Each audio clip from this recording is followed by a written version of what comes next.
Olá, seja muito bem-vindo, seja muito bem-vinda a mais uma aula.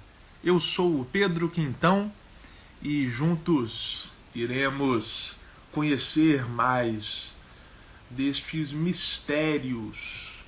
Há mais mistérios entre o céu e a terra do que imagina a nossa vã filosofia, como dizia William Shakespeare. Então, muito bem-vindo, muito bem-vinda a essa descoberta dos mistérios do cosmos que nos atraem e que nos intrigam.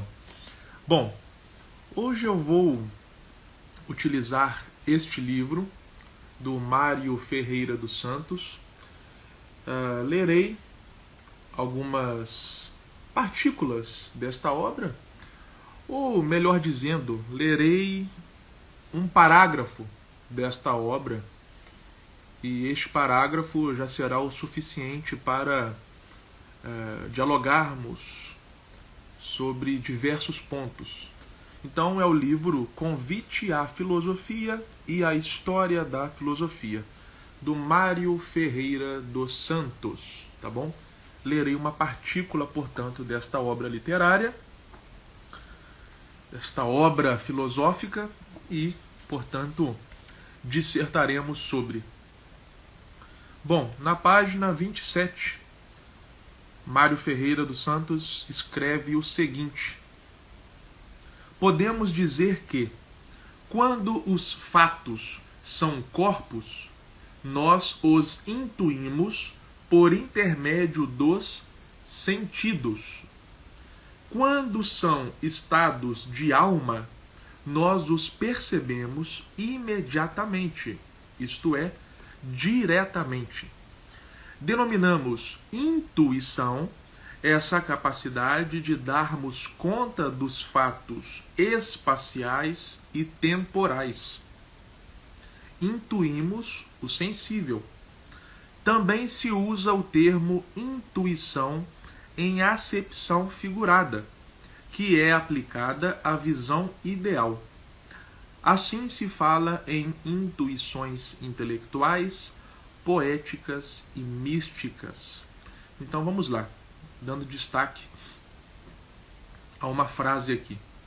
Denominamos intuição essa capacidade de darmos conta dos fatos espaciais e temporais. Bom, isso aqui é muito interessante porque eu sempre me fiz a seguinte indagação. Hoje, nós temos à nossa disposição bibliotecas, uma miríade de referências bibliográficas, seja codificada em um livro físico, seja em um arquivo digital, em formato PDF, seja em um recurso audiovisual, enfim, nós possuímos diversos elementos a nos guiar na busca pela sabedoria. E é imprescindível essa averiguação nestes materiais, porque, por exemplo, quando você estuda filosofia, necessariamente você tem que passar pela história da filosofia. Porque para você filosofar, você precisa verificar aqueles que também filosofaram antes de você. Boa noite, meu querido amigo Michael Bryan. Um abraço, meu amigo. Deus te abençoe.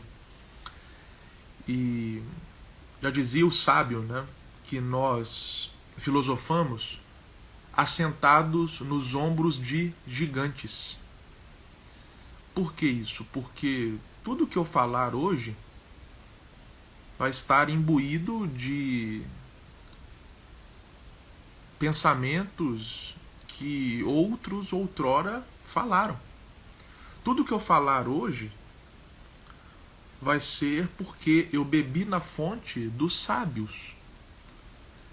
né? Eu dizia uma frase: na natureza nada se cria, tudo se transforma. Então, será que hoje eu falaria algo tão inédito que Santo Agostinho jamais pensou?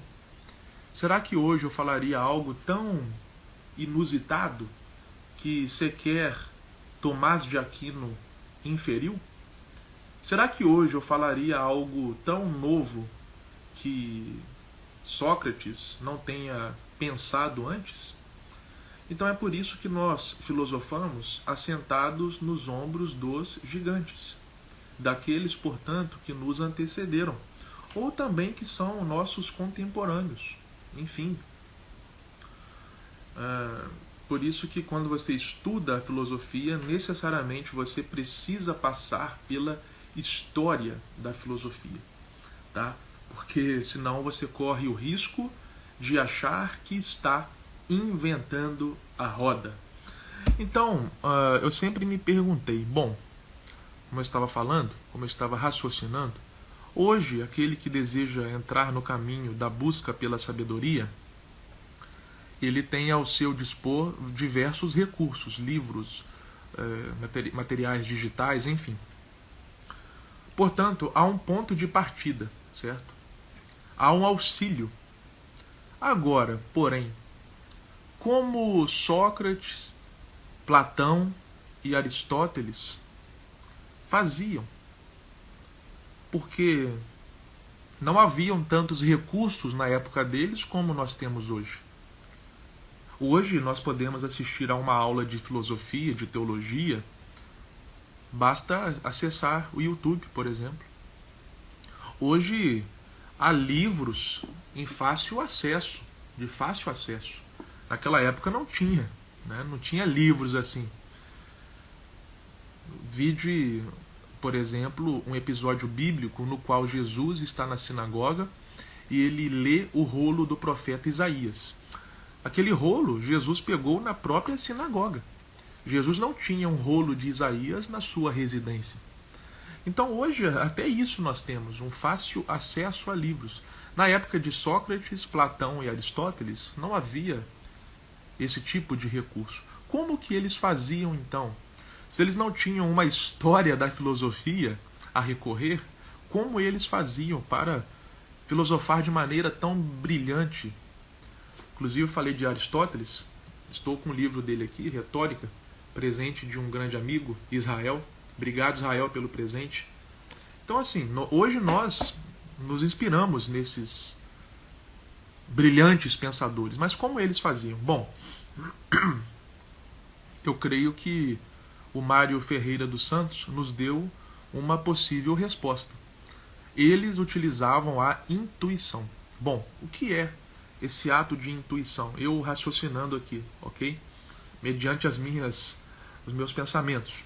Bom, eu particularmente, diversas vezes, eu já tive diversos insights mediante a observância da natureza. Eu já tive vários insights, né, um termo aqui em inglês, mediante simplesmente estar sentado no tempo de ócio e me veio boas ideias na mente. Portanto, eu escrevi logo após. Aí eu pensei, poxa, eu não estava lendo nenhum livro no momento, eu não estava numa aula propriamente dita, mas eu simplesmente observando a natureza, eu simplesmente parado, sentado, no momento ali de ócio, eu tive um bom pensamento, eu tive uma boa ideia que deu origem a um texto posteriormente. Então, a intuição seria isso. Aristóteles, por exemplo, ele era muito observador da realidade concreta em si. Né? Vide, por exemplo, as suas obras sobre ali, os animais, sobre política, sobre propriamente a retórica, enfim. Então eu imagino esses grandes pensadores, esses grandes filósofos, simplesmente observando a realidade, simplesmente observando os fatos e a partir dessa observação criando teses, E eu creio que sim, era dessa forma. Apesar de não terem livros, a revelia, né, eles tinham a intuição, eles tinham ah, algo interior que os possibilitava raciocinar, algo intrínseco à espécie Homo. Esse ato de raciocinar, esse ato de pensar, de utilizar as funções cognitivas, certo? Somos assim porque Deus é assim. Agora entrando aqui no aspecto teológico, metafísico, somos assim porque Deus é assim. Deus é um ser inteligente. E à medida que as Escrituras nos informam que o homem foi criado à imagem e semelhança de Deus, logo entende-se que o homem tem a possibilidade de raciocinar, de utilizar a inteligência, porque Deus assim o faz. Deus é um ser inteligente. E aqui, claro, independente da sua visão religiosa, nós estamos constatando uma informação presente num livro religioso, ok? Inclusive, fazendo um outro paralelo com a teologia, se nós pegarmos essa questão da intuição que possibilitou esses grandes vultos da história filosófica, história em geral, elaborarem conceitos ou teses tão sublimes, eu faço um paralelo com a teologia, mais especificamente João Calvino, o reformador. Enfim, Calvino falava o seguinte: Calvino falava que, pegando conceitos bíblicos, porque o calvinismo em si, vamos falar do calvinismo. O calvinismo, ele condensa pontos presentes na Bíblia, ok? O calvinismo não está criando algo a partir do nada, certo? O calvinismo está pegando pontos da Bíblia e condensando-os. Calvino, portanto, ou calvinismo, melhor dizendo, ele raciocina sobre a tulipe. O que seria a tulipe? A tulipe seria os 5 pontos do calvinismo, 5 pontos de destaque. Dentre eles, vamos lá: a depravação total, a eleição incondicional, a expiação limitada, a graça irresistível e a perseverança dos santos. Hoje eu quero focar em um aspecto aqui, que é o seguinte: bom, se um homem é totalmente depravado, logo ele não pode achegar-se até Deus, é necessária uma ação de Deus em direção ao homem para salvá-lo. E eu não quero argumentar acerca de um aspecto mais aprofundado em relação à soteriologia. Eu quero focar no seguinte: sendo a Bíblia um livro inspirado por Deus, conforme consta no arcabouço teológico do cristianismo, como o homem, sendo totalmente depravado, poderia entender as Escrituras em plenitude? Porque parece uma contradição. Porque o mesmo homem que não pode achegar-se a Deus porque ele é totalmente depravado, esse mesmo homem, portanto, não teria como compreender a palavra desse Deus, visto que a palavra é inspirada. Então temos 2 problemas aqui, né? Em relação ao segundo problema, propriamente dito, o que ocorre? Só seria possível, portanto, o homem entender, compreender as Escrituras, se também Deus realizasse uma ação primária em relação ao homem. O mesmo Deus que vai em direção ao homem para salvá-lo, porque se Deus é Kadosh, Kadosh, Kadosh, em hebraico, santo, santo, santo em português, se esse Deus que é 3 vezes santo é incompatível com a pecaminosidade humana, logo o homem não pode ir até Deus devido a essa incompatibilidade, sendo, portanto, necessária uma ação de Deus em relação ao homem, uma ação primária de Deus em relação ao homem, também seria necessária uma ação de Deus em relação ao homem para que este homem compreendesse a sua palavra. E eu descobri essa resposta na própria palavra. Lá em Salmos 119, versículo 18, diz o seguinte: abre tu os meus olhos, para que eu possa contemplar as coisas maravilhosas da tua lei. Então olha só o que está sendo falado aqui. Senhor, abre os meus olhos, primeira ação. Agora a segunda ação, para que eu possa contemplar, compreender as maravilhas da tua lei ou da tua palavra. Então, está aí. De fato, Deus realiza uma ação em relação ao homem, isto é, Deus abre os olhos do homem para que este homem possa contemplar as maravilhas da palavra, da lei, das escrituras. Em outras palavras, em outros termos, a revelação, estou me referindo à palavra, às escrituras,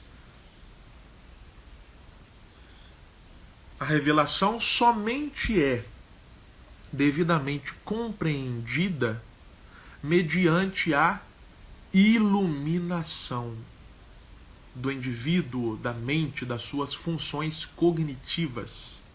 Porque sem essa iluminação não chega-se à revelação. É por isso que Jesus, o Nazareno, falou que muitos têm olhos, mas não veem, têm ouvidos, mas não ouvem. A palavra diz isso. A palavra se refere nesse sentido. Há pessoas que têm olhos, mas não veem, têm ouvidos, mas não ouvem. Ora, isso é uma referência justamente a essa compreensão que não vem senão pela iluminação. Porque eu tenho olhos, portanto, eu consigo ler este texto. Olhos no sentido aqui de eu posso ter contato com esse material. Eu posso ter contato de diversas formas, utilizando os diversos sentidos em relação a este material. Mas nada adianta eu ter contato com este material se antes eu não receber a iluminação para que então eu compreenda a revelação. Caso contrário, esse material será apenas um material qualquer. Então, que interessante, né? Você pega os filósofos gregos que chegaram a diversas conclusões mediante o processo da intuição. Você pega os profetas que falaram diversos conteúdos mediante a inspiração divina.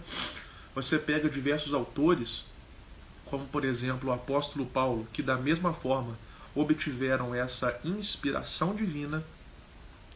E uma vez que esse texto é inspirado divinamente, logo, para que ele seja devidamente compreendido, nós também, os leitores também, devem estar inspirados nesse sentido. Como diz o próprio salmista, abre os meus olhos para que eu possa ver as maravilhas da tua lei.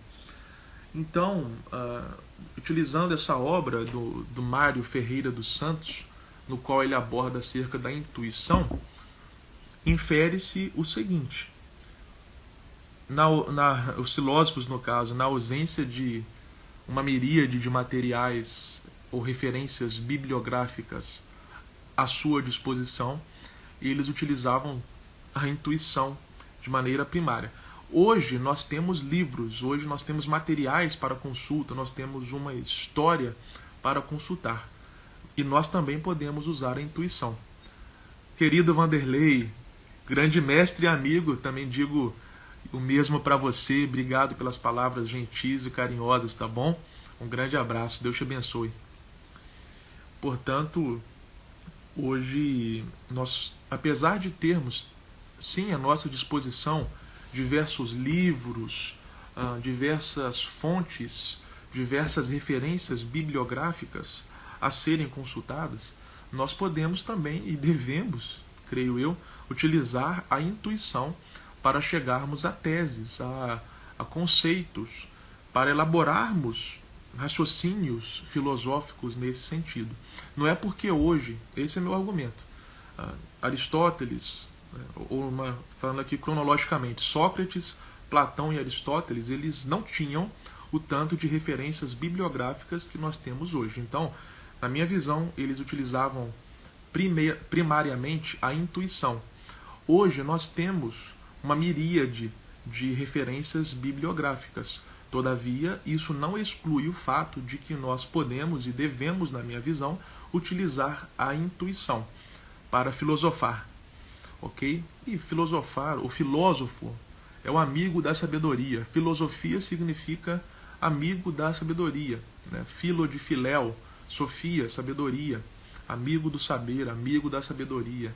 O símbolo da filosofia é uma coruja, porque, exemplo, a coruja possui olhos os quais têm a capacidade de enxergar à noite.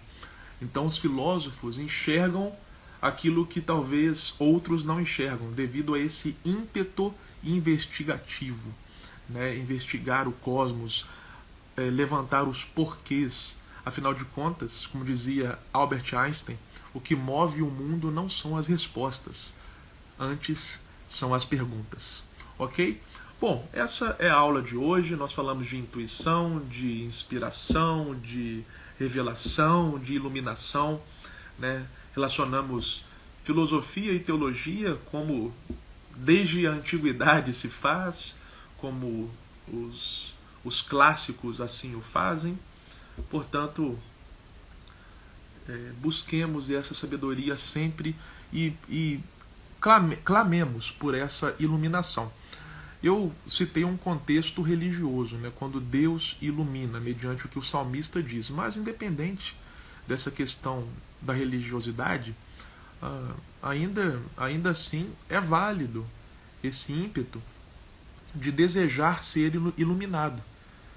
Se não for por um aspecto metafísico transcendente, que esse ímpeto da iluminação venha a partir do mesmo que iluminou os grandes filósofos.